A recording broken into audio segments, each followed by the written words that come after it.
Hello everyone, I am doctor Nivedita from rich care homeopathy.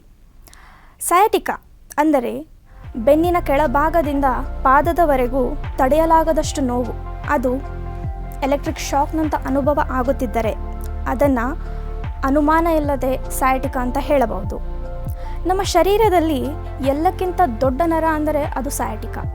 ಇದು ಬೆನ್ನಿನ ಕೆಳಭಾಗದಿಂದ ಹಿಡಿದು ಹಿಮ್ಮಡಿವರೆಗೂ ಪ್ರಯಾಣಿಸುವಂಥ ಮುಖ್ಯವಾದ ನರ.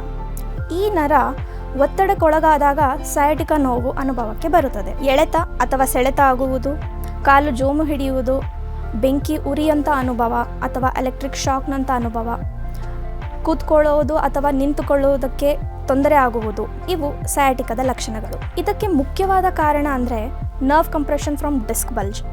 ಸೊ ಈ ಡಿಸ್ಕ್ ಬಲ್ಜ್ ಆಗುವುದಕ್ಕೆ ಮೇನ್ ರೀಸನ್ಸ್ ಅಂತಂದರೆ ಒಬೇಸಿಟಿ ಆಗಿರ್ಬೋದು, pregnancy, any injury from fall ಅಥವಾ ಫಿಸಿಕಲ್ ಇನ್ಆಕ್ಟಿವಿಟಿ ಇದ್ದರೆ, ತುಂಬ ಹೊತ್ತು ಒಂದೇ ಕಡೆ ಕೂತ್ಕೊಂಡು ಕೆಲಸ ಮಾಡ್ತಾ ಇದ್ದರೆ, ಬ್ಯಾಡ್ ಪೋಶ್ಚರ್ ಆರ್ ಎಲ್ಸ್ ತುಂಬ ಭಾರ ಎತ್ತಿದಾಗ ನರ್ವ್ ಕಂಪ್ರೆಷನ್ ಆಗುವಂಥ ಚಾನ್ಸಸ್ ಇರುತ್ತೆ. ಸೊ ಇದಕ್ಕೆ ಯಾವುದೇ ಸರ್ಜರಿ ಇಲ್ಲದೆ ಹೋಮಿಯೋಪತಿ ಮೆಡಿಸಿನ್ಸಿಂದ ಈ ಡಿಸ್ಕ್ ಬಲ್ಜಿಂದ ಆಗಿರುವಂಥ ನರ್ವ್ ಕಂಪ್ರೆಷನನ್ನು ಕಡಿಮೆ ಮಾಡಿ ಅದರ ಜೊತೆಗೆ ನೋವನ್ನು ತಡೆ ಹಿಡಿಯೋದಕ್ಕೆ ಹೋಮಿಯೋಪತಿ ಮೆಡಿಸಿನ್ಸಲ್ಲಿ ಅದ್ಭುತವಾದ ಮೆಡಿಸಿನ್ಸ್ ಇದೆ.